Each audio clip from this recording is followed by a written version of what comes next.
اب میں دعوت دینا چاہتا ہوں ایسی شخصیت کو جو گوناگون اوصاف و محاسن کی مرقع ہے، جو بے باک خطیب اور بزرگوں کے فیضان سے بہرور ہے، ان کے بیان میں اخلاص اور قوم کا درد کوٹ کوٹ کر بھرا رہتا ہے، اور واعظ اور خطیب ایسا کہ ان کا بیان عوام و خواص سب کی سمجھ میں آسانی سے آ جائے، جو اگر ایک طرف محتمم جامعۃ الشیخ اسعد مدنی ہیں تو وہیں دوسری طرف صدر جمعیت علماء ضلع جون پیور بھی ہیں۔ اس لیے میں ان چند کلمات کے ساتھ حضرت مولانا وسیم احمد صاحب شیروانی کو دعوت دے رہا ہوں کہ حضرت والا تشریف لائیں اور اپنے نصیحت غالیہ سے ہم سامعین کو محظوظ فرمائے۔ اس شعر کے ساتھ: تیری یکتائی ہر ایک رنگ میں چھائی ہے، تیری یکتائی ہر ایک رنگ میں چھائی ہے، سارا مجمع تیرے جلووں کا تماشائی ہے، اے بلبل شیدا تو نے سنا ہے ہنس ہنس کر، اے بلبل شیدا تو نے سنا ہے ہنس ہنس کر، اب جگر تھام کے بیٹھو حضرت کی باری آئی ہے۔ حضرت والا تشریف لائے۔ السلام علیکم ورحمۃ اللہ وبرکاتہ۔ درود شریف پڑھیے۔ اللہم صلی علی سیدنا و مولانا محمد وبارک وسلم۔ الحمدللہ رب العالمین، والصلاة والسلام علی سید الانبیاء والمرسلین وعلى آلہ وصحبہ اجمعین، اما بعد فاعوذ باللہ من الشیطان الرجیم، بسم اللہ الرحمن الرحیم۔ فأما الزبد فيذهب جفاء وأما ما ينفع الناس فيمكث في الأرض كذلك يضرب الله الأمثال۔ وعن أبي هريرة رضي الله تعالى عنه قال قال رسول الله صلى الله عليه وسلم: إذا مات الإنسان انقطع عنه عمله إلا من ثلاث: إلا من صدقة جارية أو علم ينتفع به أو ولد صالح يدعو له۔ وعن أنس بن مالك رضي الله تعالى عنه قال قال رسول الله صلى الله عليه وسلم: من أحب أن يبسط له في رزقه وينسأ له في أثره فليصل رحمه۔ رواه البخاري ومسلم، أو كما قال النبي صلى الله عليه وسلم: صدق الله مولانا العظيم وصدق رسوله النبي الأمين الكريم ونحن على ذلك لمن الشاهدين والشاكرين۔ میری زندگی کا مقصد ہے اوروں کے کام آنا، میری زندگی کا مقصد ہے اوروں کے کام آنا، میں چراغ رہ گزر ہوں مجھے شوق سے جلانا۔ اس عظیم الشان اجلاس میں تشریف فرما ملت اسلامیہ سے محبت کرنے والے غیور نوجوان دوستوں، بزرگوں، بھائیوں اور رشتہ اسلام کی پاکیزہ خواتین، ماؤں اور بہنوں، اس دنیا میں چاہے کوئی فرد ہو، چاہے کوئی جماعت ہو یا کوئی چیز ہو، اس کی بقا اسی وقت تک موجود ہے اور وہ چیز باقی ہے جب تک کہ دنیا کو اس سے نفع مل رہا ہے۔ یعنی اس کائنات میں اللہ تعالیٰ نے ہمارے اور آپ کے، چیزوں کے اور قوموں کے باقی رہنے کی بنیاد نافعیت پر بنائی ہے کہ نفع پہنچ رہا ہے تو وہ چیز باقی رہے گی، نفع پہنچنا بند ہو گیا تو وہ چیز اب دنیا میں باقی نہیں بچے گی۔ تمام چیزوں پر آپ غور کریں، کوئی بلب ہے فیوز ہو جائے اور نفع دینا چھوڑ دے، اب اس کی ضرورت نہیں رہی۔ اسی طرح کوئی سامان ہے وہ اپنے مقصد میں استعمال نہ ہو تو پھر اب اس چیز کی ضرورت نہیں رہے گی۔ اگر وہ چیز دنیا میں باقی رہ بھی جائے تو پھر وہ فساد اور تباہی کا ذریعہ بنے گی، ٹینشن کا سبب بنے گی۔ بالکل اسی نافعیت کی بنیاد پر بقا کے فارمولے کو بیان کرتے ہوئے قرآن مجید نے یہ اعلان کیا، جب روئے زمین پر کہیں سیلاب آتا ہے اور سیلاب کا پانی اترتا ہے تو جو اوپر کی جھاگ ہوتی ہے وہ زمین پر بیٹھ جاتی ہے، کچھ دنوں کے بعد سوکھ کر ختم ہو جاتی ہے اور برباد ہو جاتی ہے۔ لیکن وہ پانی جس کی وجہ سے زمین میں نشو نما ہوتی ہے، زمین کی زندگی ہوتی ہے، وہ پانی زمین میں ٹھہر جاتا ہے اور اللہ تعالیٰ اسے زمین میں محفوظ فرما دیتے ہیں۔ قرآن مجید نے اس ضابطے کو بیان کرتے ہوئے کہا فَأَمَّا الزَّبَدُ فَيَذْهَبُ جُفَاءً، بہرحال سیلاب کے اوپر بہنے والا جھاگ یہ سوکھ کر ختم ہو جاتا ہے۔ وَأَمَّا مَا يَنْفَعُ النَّاسُ فَيَمْكُسُ فِي الْأَرْضِ، اور جو پانی لوگوں کو نفع دیتا ہے وہ زمین میں باقی رہتا ہے۔ بالکل اسی ضابطے پر ہم اور آپ اپنی قوم کو بھی پرکھیں۔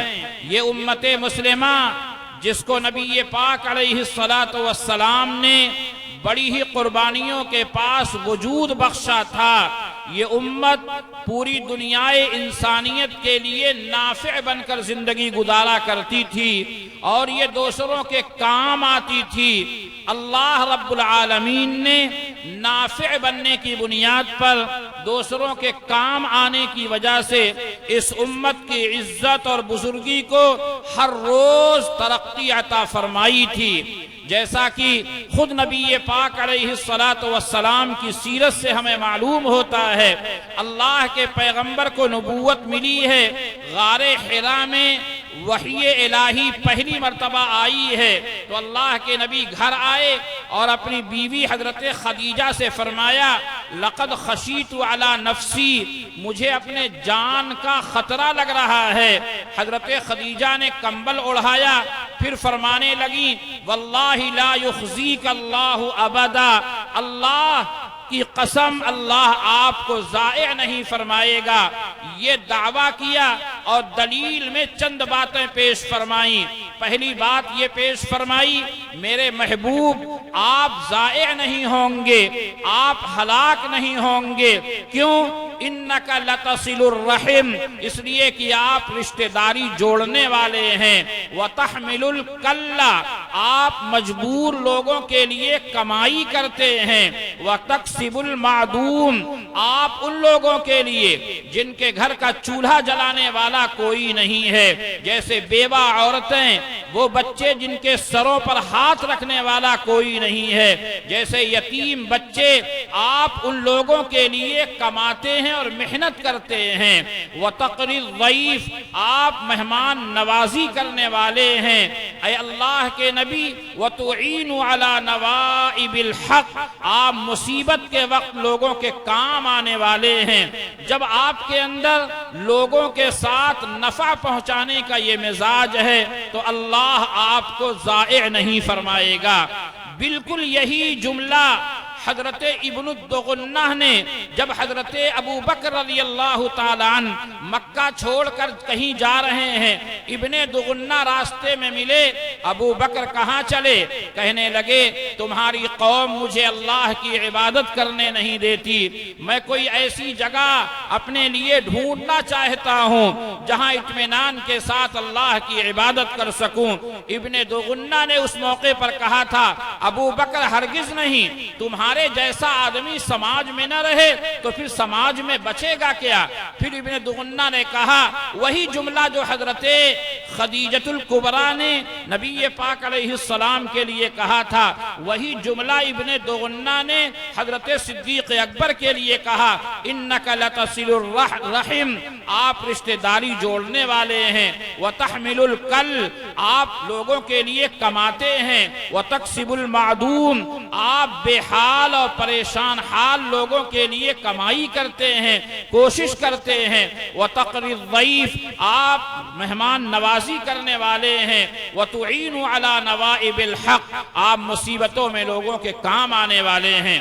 میرے بھائیوں اور بزرگوں، میں نے سیرت مبارکہ کے ان دو واقعات کے بعد آپ کی خدمت میں جو مقدمہ پیش کیا وہ یہ ہے کہ یہ امت مسلمہ، اس کی بنیاد اللہ نے نافعیت پر رکھی تھی۔ یہ امت جہاں رہے گی لوگوں کے لیے نفع بخش بن کر رہے گی۔ آج دنیا میں دو طرح کے نظریات پائے جاتے ہیں۔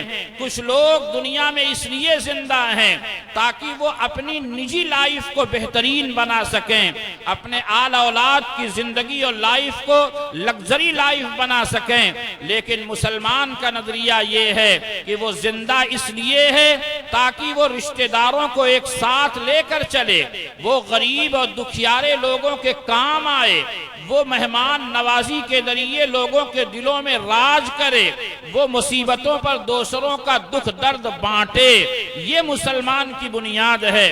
چنانچہ آج دنیا میں ایک نظام تعلیم چلا اور اس تعلیم کے پیچھے ایک آواز لگی، پڑھ لوگے، ڈگریاں حاصل کر لوگے، بہترین پیکج ملے گا، تم اس ملک سے دوسرے ملکوں میں جا کر بہترین جاب حاصل کر سکو گے، یا بہترین ڈگریاں حاصل کرنے کے بعد تم زیادہ سے زیادہ دولت اکٹھی کر لوگے۔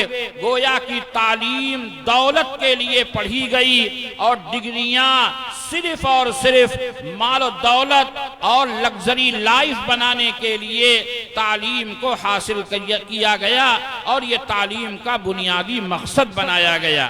لیکن میرے بھائیوں اور بزرگوں، جب تعلیم کا یہی مقصد بنا تو نتیجہ کیا نکلا؟ ہمارے اور آپ کے کاروبار کرنے والے تاجر اور منڈیوں میں تجارت کرنے والے لوگوں کے درمیان دو ایک کو چھوڑ دیجئے جن کے گھروں کی تربیت ہوگی، ورنہ عمومی طور پر تجارتوں میں اور منڈیوں میں دھوکہ غالب ہو گیا۔ آج صحیح دودھ ملنا مشکل ہو گیا، اوریجنل سامان ملنا مشکل ہو گیا، ملاوٹ عام ہو گئی۔ آپ چنا لینے جائیے، اس میں اسی کے قسم کے چھوٹے چھوٹے پتھر ملیں گے۔ آپ چاول لینے جائیے، اسی قسم کے پتھر ملیں گے جو چاول کی بوریوں میں ڈال دیے گئے۔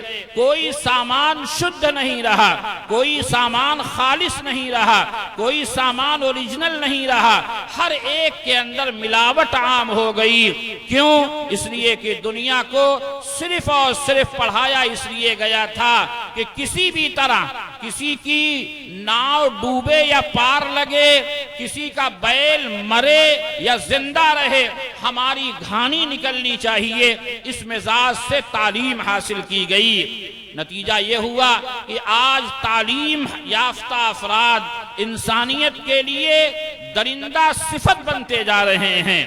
لیکن آپ کا یہ مدرسہ امداد العلوم جہاں آپ اپنے بچوں کو داخل کرتے ہیں، یہاں درجہ اطفال یا LKG UKG جو بھی نظام آپ کا ہو، یہاں آنے کے بعد چھوٹے چھوٹے بچے آپ کے سامنے قرآن مجید کی آیتیں اور دین کی باتیں بتا رہے تھے۔ اگر بچپن سے ان کے ذہن میں اللہ کا تصور بیٹھایا گیا، نبی پاک علیہ السلام کی محبت بیٹھائی گئی، اسلام کی عظمت سے ان کے دلوں کو آباد کیا گیا، آخرت میں اللہ کے سامنے جواب دینا ہے، یہ بات ان کے قلب و دماغ میں پوری طرح رچا بسا دی گئی۔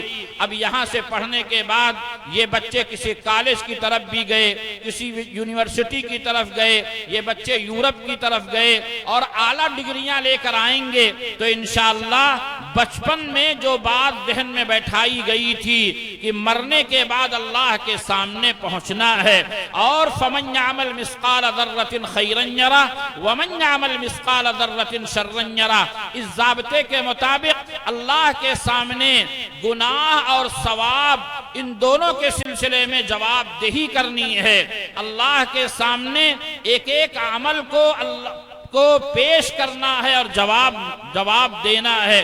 اس جذبے کے ساتھ جب بچہ پڑھ کر آگے بڑھا، ڈاکٹر ہو کر آیا، تو وہ میڈیکل کے نظام کو اور میڈیکل کی خدمات کو خدمت خلق کے طور پر پیش کرے گا، اور اس کی نگاہ میں اجرت سے زیادہ اجر کی اہمیت ہوگی، اور اپنی میڈیکل کی تمام خدمات کو وہ آخرت کے لیے پیش کرے گا، دنیا سمجھے گا بقدر مقدر آئے گی۔ اسی طرح آپ کے اس ادارے میں چھوٹے چھوٹے بچوں کو یہ بات پڑھائی گئی کہ نبی پاک علیہ السلام کا فرمان ہے کہ جو لوگ کاروبار میں دھوکہ دیتے ہیں وہ محمد الرسول اللہ کے امتی نہیں ہیں۔ یہ بات بچپن میں پڑھا دی گئی۔ آپ کے بچے نے کالج کا رخ کیا، اعلیٰ ڈگریاں لے کر واپس آیا، بہترین کاروباری ذہن لے کر آیا، اور اس نے کاروبار شروع کیا۔ کوئی فیکٹری ڈالی، اس نے کوئی مل بنائی، کوئی کارخانہ بنایا، اس نے کوئی ایجنسی لی، کوئی بھی نظام پھیلایا۔ تو یہ جو بچپن میں امداد العلوم میں ذہن و دماغ میں بیٹھایا گیا تھا کہ اللہ کے نبی کا امتی بننے کے لیے کاروبار میں امانت اور دیانت کا اختیار کرنا ضروری ہے، یہ بات بچپن کی اس کے ذہن و دماغ میں موجود ہے۔ وہ منڈی میں بیٹھا ہوگا لیکن کم تولنے کا خیال بھی نہیں کر رہا ہے۔ وہ منڈی میں بیٹھ کر جو لوگ دھوکہ دے کر دولت کمانے کو ہنر سمجھتے ہیں، وہ کہتا ہے نہیں، 2 پیسہ کم کمایا جائے گا لیکن دھوکہ نہیں دیا جائے گا۔ اپنے اس عمل کے ذریعے وہ اپنے مقدر کی روزی بھی کما رہا ہے اور اسلام کی خدمت بھی کر رہا ہے، اسلام کی ترویج و اشاعت بھی کر رہا ہے۔ میرے بھائیوں اور بزرگوں، ہمیں امت مسلمہ کو دنیا میں ایسے افراد پیدا کرنا ہے جو افراد زندگی کے ہر شعبے میں پہنچ کر انسانیت کے لیے نفع بخش بنے۔ وہ اگر کسی ضلع کا ڈی ایم بن جائے، ہمارا بچہ وہاں امن اور شانتی قائم کرنے والا ہو، وہ رشوتوں کو لے کر لوگوں کے کفن کا سودا کرنے والا نہ ہو۔ اگر وہ کہیں کا کپتان بن جائے، وہ زبردستی لوگوں سے رشوتیں لے کر اپنا اور اپنے لوگوں کا پیٹ بھرنے کا مزاج نہ رکھتا ہو، بلکہ رشوت کے ایک پیسے کو اپنے لیے اللہ کی طرف سے بڑا عذاب تصور کرتا ہو۔ اس مزاج کے ساتھ دنیا کو اگر ہم امداد العلوم کے پڑھے ہوئے بچے فراہم کریں گے تو انشاءاللہ جہاں بھی یہ بچے پہنچیں گے، وہ اگر کسی پرشاسنک عہدوں پر پہنچا، شاشن کی ذمہ داریاں اس پر ڈالی گئیں، تو انشاءاللہ وہ امن اور شانتی کا پیامبر بنے گا۔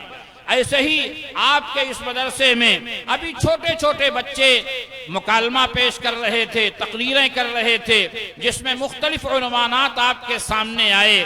میں آپ سے پوچھتا ہوں، بچپن کا رٹا ہوا زندگی کی آخری سانس تک اگر باقی رہتا ہے تو یہ بچے جب ان کے ذہن و دماغ میں اللہ کی وحدانیت، نبی پاک علیہ السلام کی محبت، آخرت کا حقیقی اور صحیح تصور بیٹھا دیا جائے گا، یہ بچے اگر وکیل بن کر عدالتوں میں کھڑے ہوں گے اور کوئی آئے گا، صاحب یہ مقدمہ ہے، آپ ایسی شکل اس میں پیدا کیجئے کہ گھر کے تمام لوگوں کو پھنسا دیا جائے، سب کو میں جیل بھیجوانا چاہتا ہوں، چاہے اس کے لیے لاکھوں لاکھ روپیہ خرچ کرنا پڑے، تو آپ کے امداد العلوم کا بچہ چونکہ یہاں یہ پڑھ کر گیا ہے کہ اللہ رب العالمین نے فرمایا یا ایھا الذین آمنوا کونوا قوامین للہ شہداء بالقسط، اے ایمان والو تم انصاف کی، اللہ کے واسطے انصاف کی گواہی دینے والے بنو۔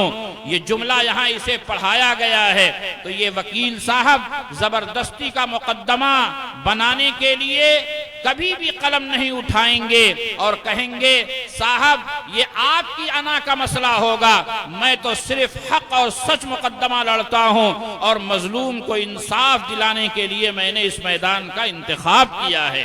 اگر ہمارے بچے جو امداد العلوم کے کے سطح سے پڑھ کر، امداد العلوم کے ادارے میں پڑھ کر، 5 پڑھ کر، غالباً یہاں 5 تک کا نظام ہوگا، 5 تک پڑھنے کے بعد یہ کسی بھی کالج میں گئے، انہوں نے بہترین اگزام نکالا اور کسی جگہ کے یہ جج بنا دیے گئے، کسی عدالت کی کرسی پر انصاف کا قلمدان ان کے حوالے کیا گیا۔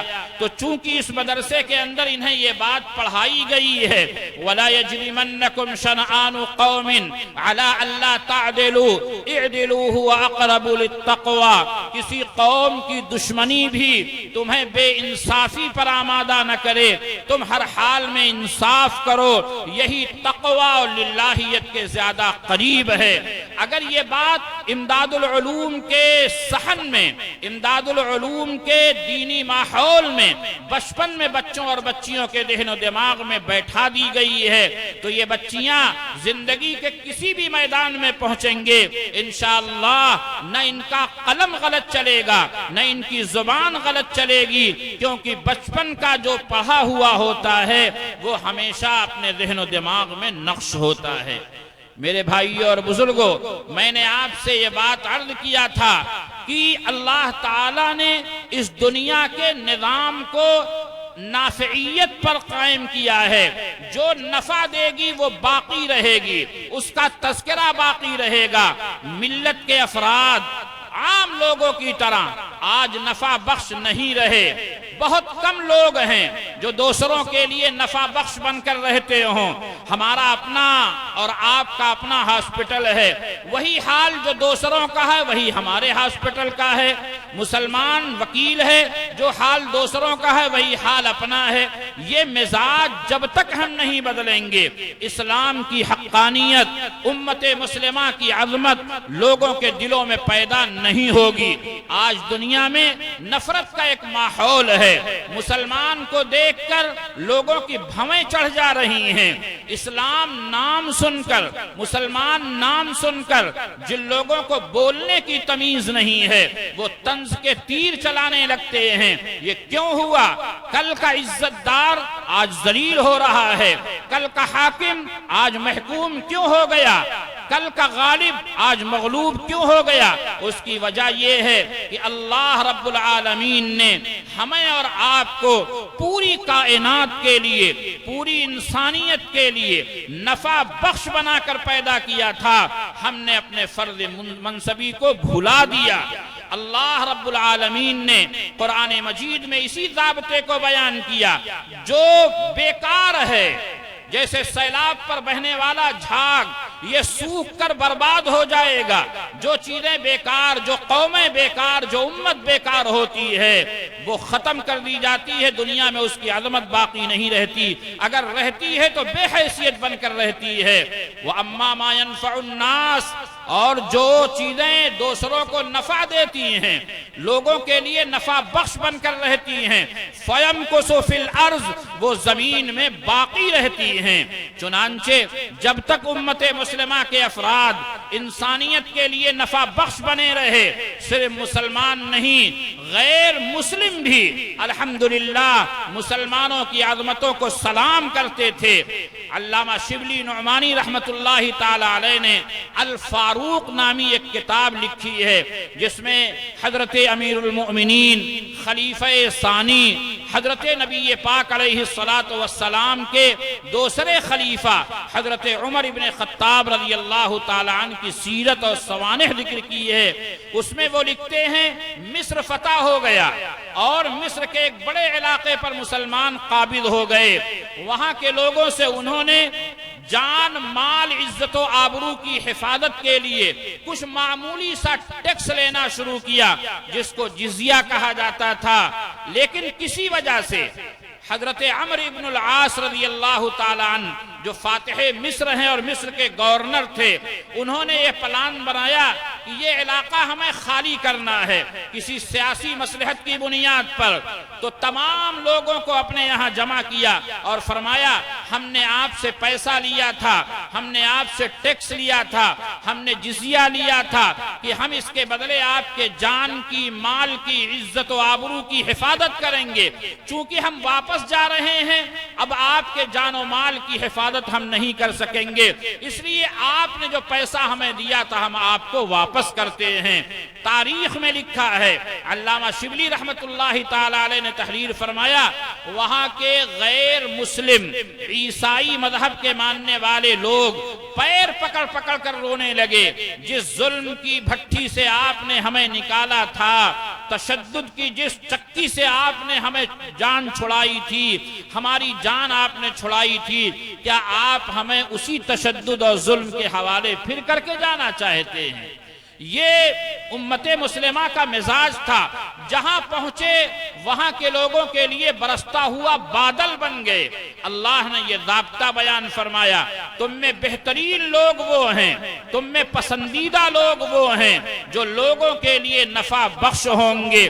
امام بخاری رحمت اللہ تعالی علیہ حدیث لاتے ہیں، وہ کہتے ہیں اللہ کے نبی نے فرمایا خیر الناس للناس، اور علامہ طبرانی نے ایک حدیث ذکر کی ہے جس کا جملہ ہے خیر الناس من ينفع الناس، یعنی لوگوں میں بہترین لوگ وہ ہیں جو دوسروں کو نفع پہنچانے والے ہیں، جو دوسروں کے لیے زندہ رہنے والے لوگ ہیں۔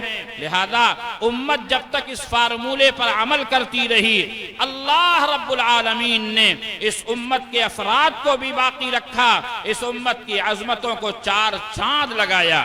اللہ کے حبیب جناب محمد الرسول اللہ صلی اللہ علیہ وسلم نے لوگوں کے دلوں میں محبوبیت کا راز بیان کرتے ہوئے فرمایا من احب ان یبسط له رزقه وینسع له فی اثری، من احب ان یبسط له فی رزقه وینسع له فی اثری فلیصل رحمہ، رواہ البخاری و مسلم۔ اللہ کے نبی کہہ رہے ہیں جو آدمی اس بات کو پسند کرتا ہے کہ اس کے رزق میں بھی وسعت ہو اور اس کی آل اولاد میں برکت ہو، اس کے مرنے کے بعد بھی اس کا نیک نام دنیا میں چلتا رہے، اس کی اولاد نیکی اور شرافت پر قائم رہے، تو اسے دو کام کرنا پڑے گا، رشتہ داروں کے ساتھ، آس پاس رہنے والوں کے ساتھ اچھا برتاؤ اور صلہ رحمی اور احسان و مروت کا معاملہ کرنا پڑے گا۔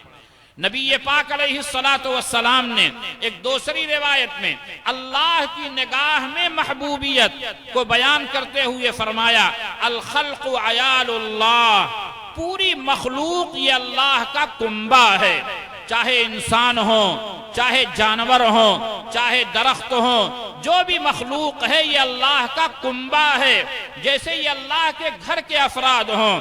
فَأَحَبُّ الْخَلْقِ إِلَى اللَّهِ مَنْ أَحْسَنَ إِلَىٰ عَيَالِهِ، اللہ کو سب سے زیادہ محبوب وہ لوگ ہیں جو اللہ کی مخلوق اور اللہ کے کنبے کے ساتھ اچھا سلوک اور اچھا برتاؤ کرنے والے ہیں۔ پرندوں کو پانی پلانا، پرندوں کو دانا ڈالنا، جانوروں کو وقت پر چارہ پانی کرنا، ان سے زیادہ ان کے اوقات اور ان کی طاقت سے زیادہ کام نہ لینا، یہ بھی شریعت مطہرہ میں نیکی کا کام ہے۔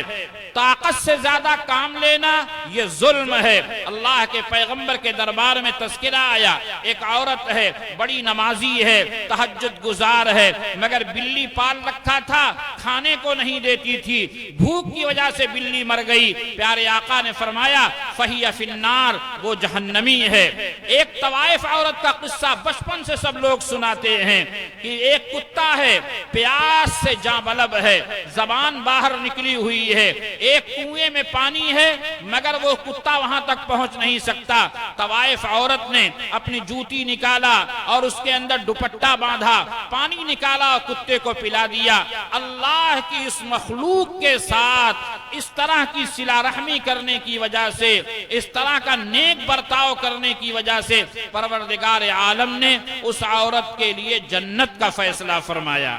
لہذا اگر ہم اور آپ یہ چاہتے ہوں کہ ملت کی عظمت اور ملت کی عظمت کا سورج یہ جگمگاتا رہے، مسلمان پھر سے عزت و عظمت کے پروقار منزلوں کو پالیں، تو ضروری ہے کہ ملت کے افراد کو نفع بخش بنایا جائے، امت کے افراد کو نافع بنایا جائے۔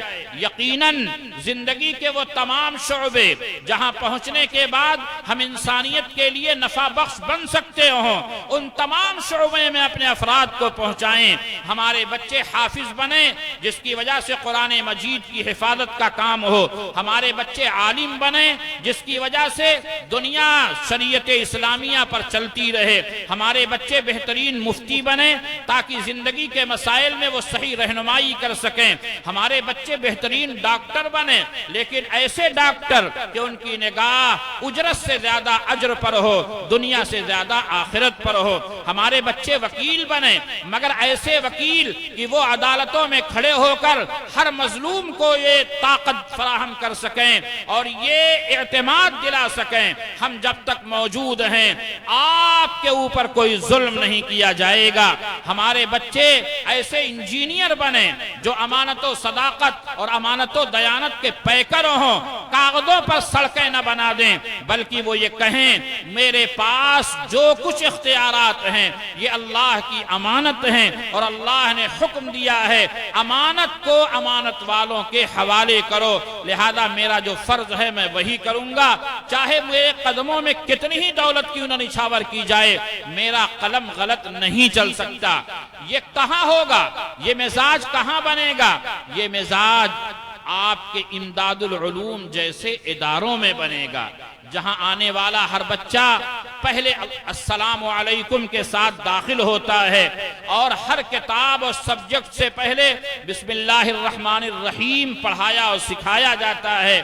میرے بھائیوں اور بزرگوں، اگر اللہ کے تصور کے ساتھ، اللہ کی عظمت اور بزرگی کے ساتھ ہم نے دنیا کے سارے علوم پڑھائے اور ہمارے بچے دینی میدان میں یا دنیا کے کسی میدان میں پہنچے تو بچپن کا یہ پڑھا ہوا انشاءاللہ اپنا اثر دکھا کر رہے گا اور وہ ہمارا طالب علم جو امداد العلوم میں ابتدائی زندگی گزار کر گیا ہے وہ اعلیٰ تعلیم یافتہ بن کر آئے گا تو انشاءاللہ وہ دنیا کے لیے کہیں نہ کہیں سے مفید بھی ثابت ہوگا اور اسلام کا ترجمان بھی بنے گا۔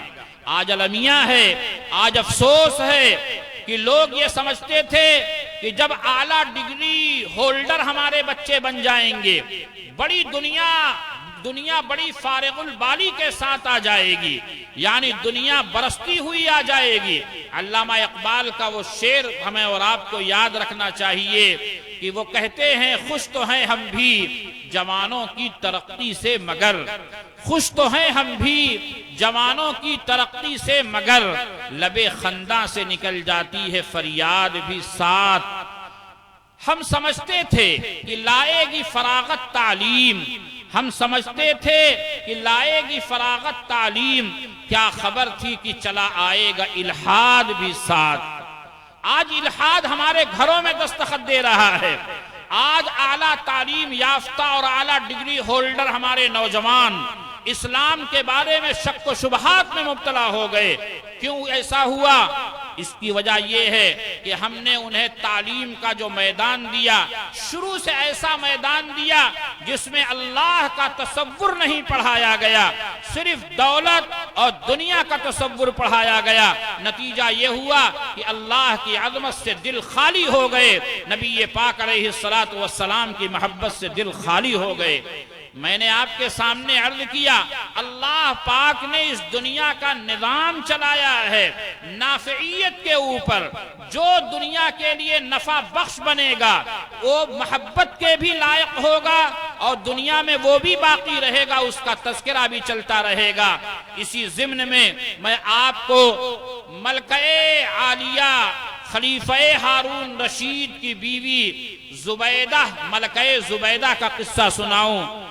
جن آپ میں سے جو لوگ اللہ ہم سب کو لے جائیں حرم محترم کی زیارت کے لیے، حج عمرہ کے لیے، جو لوگ مکہ المکرمہ گئے ہیں جب وہ مکہ کے آس پاس کبھی سفر کرتے ہیں تو نہر زبیدہ دیکھتے ہوئے گزرتے ہوں گے۔ نہر زبیدہ یہ ملکہ عالیہ ملکہ زبیدہ کی خدمات کا ایک روشن باب تھا۔ جب وہ حج کرنے کے لیے مکہ المکرمہ آئیں تو انہوں نے دیکھا کہ منی میں رہنے والے، عرفات میں رہنے والے حاجی پانی کے لیے بہت پریشان ہیں۔ جو لوگ عرب رہتے ہیں، مکہ المکرمہ رہتے ہیں، وہ جانتے ہیں پانی کی وہاں بڑی پریشانی ہے۔ اس وقت تو بہت وافر مقدار میں ہے، لیکن پانی آتا ہے باہر سے، وہاں سے نہیں نکلتا زمزم کے علاوہ۔ جب حضرت زبیدہ نے دیکھا یہاں حاجیوں کو بہت پریشانی ہے پانی کی، تو انہوں نے اپنے شوہر سے بھی کہا اور انہوں نے اپنے لوگوں سے بھی کہا، میرے پاس جتنے زیورات ہیں، میرے حق کی جتنی زمین بنتی ہے، جو کچھ بنتا ہے وہ کل مجھے دیا جائے۔ اور پھر اپنے شوہر سے کہا، آپ کی ملکیت میں جو کچھ ہے وہ بھی آپ پیش کیجئے، میں مکہ المکرمہ میں حج کرنے والے حاجیوں کے لیے پانی کا انتظام کرنا چاہتی ہوں۔ چنانچہ انجینئر بڑے بڑے بلوائے گئے، دنیا بھر سے ماہرین جمع کیے گئے۔ لوگوں نے کہا ملکہ عالیہ پہاڑوں کو کاٹنا، راستہ بنانا اور پھر تقریباً 76 کلومیٹر حنین کے علاقے سے پانی مکہ المکرمہ تک پہنچانا یہ تو بڑا مشکل کام ہے۔ کہنے لگی مشکل کام ہے تو پھر بھی مجھے کرنا ہے۔ انجینئروں نے کہا کہ اس پر بہت زیادہ دنانیر خرچہ ہوں گے، دینار خرچہ ہوں گے۔ کہنے لگی ایک پھاوڑے کے بدلے 1 دینار خرچہ ہوگا، تو زبیدہ اس کے لیے بھی تیار ہے۔ آپ گوگل پر جائیے اور سرچ کیجئے، آج کا ریٹ تقریباً گولڈ کا جو ریٹ ہے، آپ گولڈ ٹوڈے ریٹ کے طور پر اس پہ ڈالیے تو آپ کو ملے گا کہ 1,60,000 اور 62 اور 61 کے آس پاس ریٹ جھول رہا ہے آج کا۔ میں نے صبح جب اس حساب لگایا، جو زبیدہ رحمہ اللہ نے، اللہ کی اس نیک بندی نے نہر زبیدہ کھدوایا، تو انہوں نے ہر پھاوڑے کے بدلے جو رقم ادا کی ہے، جس کا حساب لگایا جائے، یوں سمجھیں کہ اس زمانے کا جو 1 درہم بنتا تھا، آج تقریباً 68,000 روپیہ بن رہا ہے انڈین کرنسی کے اعتبار سے۔ انہوں نے کہا ایک پھاوڑے کے بدلے میں یہ 1 دینار یعنی آج کے ریٹ سے 68,000 روپیہ انڈین دینے کو تیار ہوں۔ بہرحال ملکہ کا حکم تھا، بادشاہ کی بیوی کہہ رہی تھی، بادشاہ نے بھی کہا ٹھیک ہے تیار ہوں۔ نہر کھودنی شروع ہوئی، پہاڑ کاٹے جانے لگے، نہر زبیدہ تیار ہو رہی ہے۔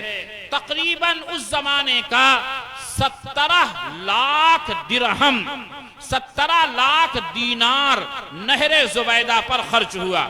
میں نے جب اسے کاؤنٹ کیا اور اسے میں نے ضرب دیا تو تقریباً آج کے ریٹ کے اعتبار سے 2 خرب 88 ارب انڈین روپیہ بنا۔ انہوں نے یہ رقم اس وقت خرچ کی، اور جب نہر تیار ہو گئی اور تقریباً 76 کلومیٹر دور سے پانی عرفات میں اور منی کی وادیوں میں پہنچا دیا گیا، نہر زبیدہ آج بھی وہ نہر زبیدہ کے نشانات موجود ہیں۔ آپ جدہ کی طرف جائیے، جدہ سے آپ مدینہ المنورہ کی طرف جائیے تو نہر زبیدہ آج بھی آپ کو دکھائی دیتی ہے، اس کے آثار آج بھی موجود ہیں۔ بہرحال اس زمانے میں جب ان کے سامنے حساب پیش کیا گیا، وہ دریائے دجلہ کے پاس اپنے محل کے بالا خانے میں کھڑی ہوئی ہیں، اور انجینئروں نے، کام کرنے والوں نے جب حساب پیش کیا تو ہاتھ میں پرچہ لیا، دیکھا نہیں، اور آسمان کی طرف آنکھ اٹھا کر کہتی ہیں مولا جو مجھ سے بن پڑا وہ میں نے دیا، اور ان لوگوں نے حساب پیش کیا ہے، میں ان کا حساب دیکھنا بھی گوارا نہیں کروں گی۔ اور پھر پرزا پرزا کیا، پھاڑ کر ٹکڑے ٹکڑے کیا اور دریائے دجلہ میں پھینکتے ہوئے کہنے لگی ربا میں نے ان سے حساب نہیں لیا ہے، تو بھی مجھ سے حساب نہ لینا، تو بھی مجھ سے حساب نہ لینا۔ نہر زبیدہ انہوں نے بنوائی، آج خلیفہ ہارون رشید کو دنیا سے گئے ہوئے کئی سو سال، تقریباً 1000 سال کے آس پاس کا زمانہ گزر رہا ہے، لیکن اگر خلیفہ ہارون رشید کا نام زندہ ہے تو ملکہ زبیدہ بھی آج تاریخ میں زندہ ہیں، ملکہ زبیدہ کی عظمتیں بھی زندہ ہیں۔ یہ کیوں ہوا؟ انہوں نے انسانیت کی نفع کے لیے ایک پروگرام بنایا اور اپنی ذاتی تمام کی تمام جائیدادیں، تمام زیورات انہوں نے اللہ کے نام پر لٹا دیا، پروردگار عالم نے ان کے نام کو زندہ رکھا۔ انتقال کے بعد کسی نے خواب دیکھا، پوچھا کیا ہوا تمہارا؟ کہنے لگی اللہ کے یہاں پیشی ہوئی، بڑا آسان معاملہ ہو گیا، پروردگار نے یہ کہتے ہوئے بخش دیا، زبیدہ تو نے میرے نام کی عظمت کا لحاظ رکھا، جا میں تجھے بغیر حساب و کتاب کے بخشش عطا کرتا ہوں۔ نہر زبیدہ آج بھی تاریخ میں رقم ایک حقیقت ہے، مکہ المکرمہ کے آس پاس سفر کرنے والے لوگوں نے آج بھی نہر زبیدہ کے آثار دیکھے ہیں۔ میں نے یہ واقعہ اس ضمن میں سنایا ہے کہ اللہ تعالیٰ نے اس دنیا کا نظام نافعیت پر رکھا ہے، جس چیز کا نفع جاری رہے گا اس کی عظمت بھی باقی رہے گی اور اس کا نیک نام بھی دنیا میں باقی رہے گا۔ امت مسلمہ کی ذمہ داری ہے، اللہ پاک نے ہمارا فرض منصبی بیان کیا ہے، کنتم خیر امہ اخرجت للناس، تم بہترین امت کے افراد ہو، انسانیت کو نفع پہنچانے کے لیے تمہیں پیدا کیا گیا ہے۔ لہذا ہم اور آپ جس سماج میں رہیں انسانیت کو نفع پہنچائیں گے۔ میرے بھائیوں، آج جو نفرت کا بازار گرم کرنے والے کچھ لوگ ہیں، جب ہم نفع کے لیے میدان میں آئیں گے انشاءاللہ ہمارے اعمال کے ذریعے سے پروردگار عالم انہیں رسوا کر کے چھوڑیں گے۔ آپ نے دیکھا ابھی پچھلے سال کمبھ کا مسئلہ آیا تھا الہ آباد میں، کیا کچھ نہیں سوشل میڈیا کے ذریعے پورے ملک میں نفرت کا زہر گھولا گیا۔ مسلمان کام نہیں کر سکتے، مسلمان کمبھ کے علاقے میں دکان نہیں لگا سکتے، مسلمان کی انٹری نہیں ہے، سب کچھ کہا گیا اور جو کچھ جس کے منہ میں آیا وہ بکتا رہا۔ اللہ رب العالمین نے ذرا سی رسی کو ٹائٹ کر دیا، بھگدڑ مچی، وہاں ان کے کوئی پوچھنے والا نہیں، لوگ بھوک سے بلبلانے لگے، لوگ پیاس سے تڑپنے لگے۔ جب یہ بھیڑ الہ آباد کی آبادیوں کی طرف بڑھی ہے، لوگوں نے مندروں کے دروازے تو بند کیے، لیکن الحمدللہ مسلمان اپنی فطری صلاحیت کی بنیاد پر، مسلمان اپنی اسلامی غیرت کی بنیاد پر، مسلمان اپنی قرآنی تعلیمات کی بنیاد پر ہندو بھائیوں کو گلے بھی لگاتا ہے، اپنے گھر کا دروازہ بھی کھولتا ہے، حتیٰ کہ مسجدوں کا دروازہ کھول کر جس زمین کو مسلمان اپنی پیشانی کے تقدس سے سجدوں کے ذریعے آباد کرتا تھا، اس زمین کو، مسجد کی اس پوتر دھرتی کو اپنے ملک کے ہندو بھائیوں کے لیے مسلمانوں نے مہمان خانہ بنا دیا۔ اس کا اثر کیا ہوا؟ انہی کے لوگوں نے میڈیا، سوشل میڈیا کے ذریعے لوگوں نے دنیا بھر میں یہ جواب دینا شروع کیا۔ ایک طرف تم کہہ رہے ہو مسلمان ملیچ ہیں، تم کہہ رہے ہو مسلمان دوسرے دھرم سے نفرت کرتا ہے، تم کہتے ہو دوسرے مذہب کے ماننے والوں کو مسلمان اچھی نگاہ سے نہیں دیکھتا۔ ایک طرف ان کے جملے چلائے گئے سوشل میڈیا پر اور دوسری طرف مسلمانوں کا کردار پیش کیا گیا۔ پھر وہ نان مسلم جو دوسرے صوبوں سے الہ آباد آئے تھے، ان کے بیانات بھی دنیا کے سامنے آنے لگے کہ صاحب کیسے مسلمانوں نے ہمیں مہمانوں کی طرح، بھائی اور بہن کی طرح رکھا اور خیال کیا اور ایک مہمان کی طرح ہماری ضیافت کی۔ جو نفرت کا زہر بویا گیا تھا اللہ تعالیٰ نے چند منٹ کے اندر اس زہر کو اتار دیا۔ پنجاب کا حالیہ سیلاب اس کا جیتا جاتا ثبوت ہے۔ میں آپ سے عرض کرتا ہوں یہ وقتی واقعات نے وقتی زہر کو ختم کیا، لیکن سچائی یہ ہے کہ دنیا جس ڈھرے پر جا رہی ہے، میری زندگی، میری لگزری لائف، میرے بچوں کی بہترین زندگی، میرے بچوں کا فیوچر، میرے بچوں کا مستقبل، باقی دنیا بھاڑ میں جائے، یہ مزاج اوروں کا ہو سکتا ہے، یہ مزاج مسلمان کا نہیں ہو سکتا۔ مسلمان کے بارے میں تو اللہ کے نبی علیہ السلام نے فرمایا یہ ہر ایک کا بھلا چاہتا ہے۔ الدین النصیحہ، دین تو سراپا خیر خواہی کا نام ہے، دین تو لوگوں کے لیے بھلا سوچنے کا نام ہے۔ یہ بات کہاں پڑھائی جائے گی؟ یہ بات امداد العلوم جیسے مکاتب میں پڑھائی جائے گی۔ یہاں کے سلیبس کو، یہاں کے نصاب تعلیم کو آپ مضبوط بنائیں۔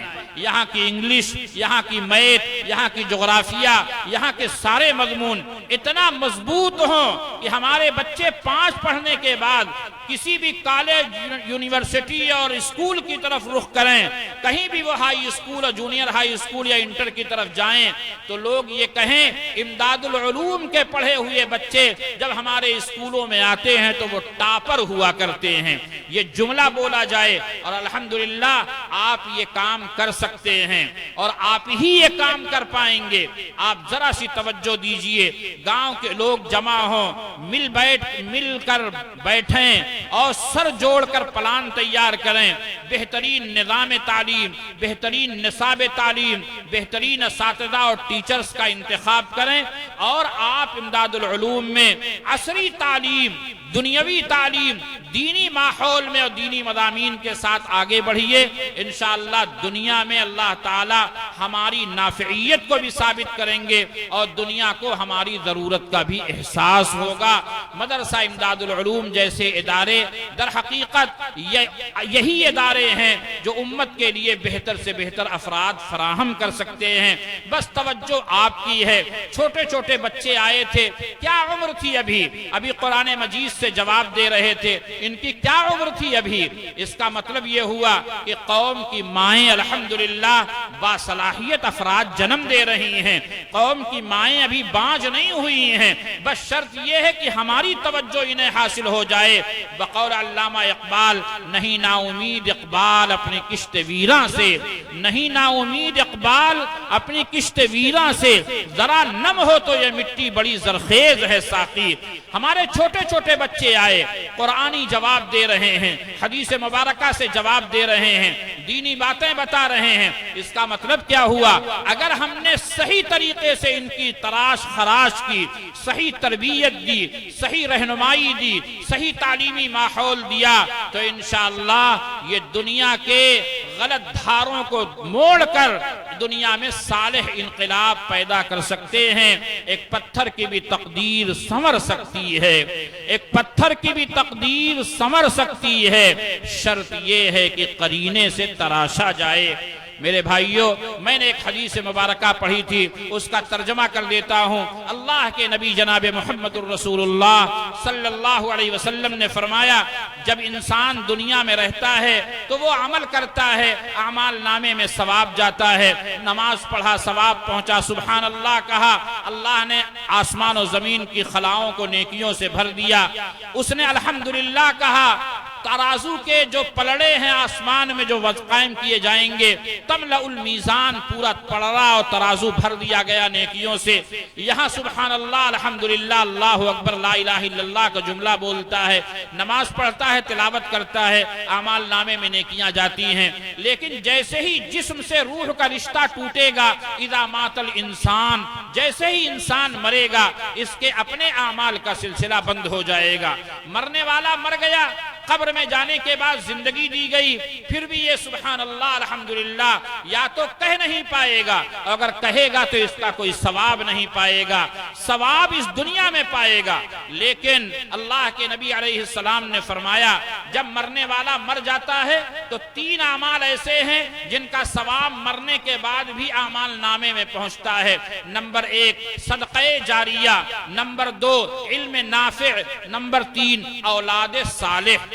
صدقہ جاریہ آپ جانتے ہیں، ایسی چیز دنیا میں چھوڑ کر گیا، مرنے کے بعد بھی اس کا نفع جاری ہے۔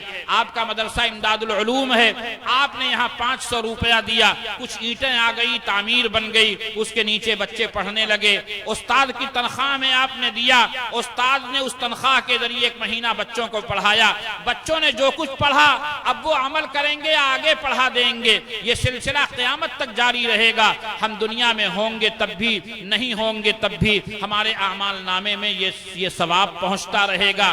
یہ آپ کا امداد العلوم, یہ صدقہ جاریہ کی بہترین جگہ ہے. آپ کا یہ امداد العلوم, یہ علم نافع کی بہترین جگہ ہے. آپ کا یہ امداد العلوم, یہاں پڑھنے والے بچے آپ کے روحانی بچے بن سکتے ہیں. شرط یہ ہے کہ آپ کے پیسوں کے ذریعے ان کی تعلیم کا انتظام ہو جائے, آپ کے پیسوں کے ذریعے ان کے ٹاٹ کا انتظام ہو جائے, آپ کے پیسوں کے ذریعے اسکول کی چھت کا انتظام ہو جائے. ہمارے پیسوں کے ذریعے یہ مدرسہ قائم ہوگا اور آگے بڑھے گا تو انشاءاللہ بعد مرنے کے بھی ہمارے اعمال نامے میں ثواب کا سلسلہ برابر جاری رہے گا. اللہ مجھے بھی اور آپ کو بھی کہنے سننے سے زیادہ عمل کی توفیق عطا فرمائیں. آمین. وآخر دعوانا ان الحمدللہ رب العالمین. ماشاءاللہ حضرت مولانا وسیم احمد صاحب دامت برکاتہم نے انتہائی بہترین انداز اور انتہائی صاف ستھرے الفاظ کے ساتھ آپ حضرات کے مابین بے شمار قیمتی باتیں بیان کی. اللہ تعالی ہم سب کو عمل کی توفیق نصیب فرمائے.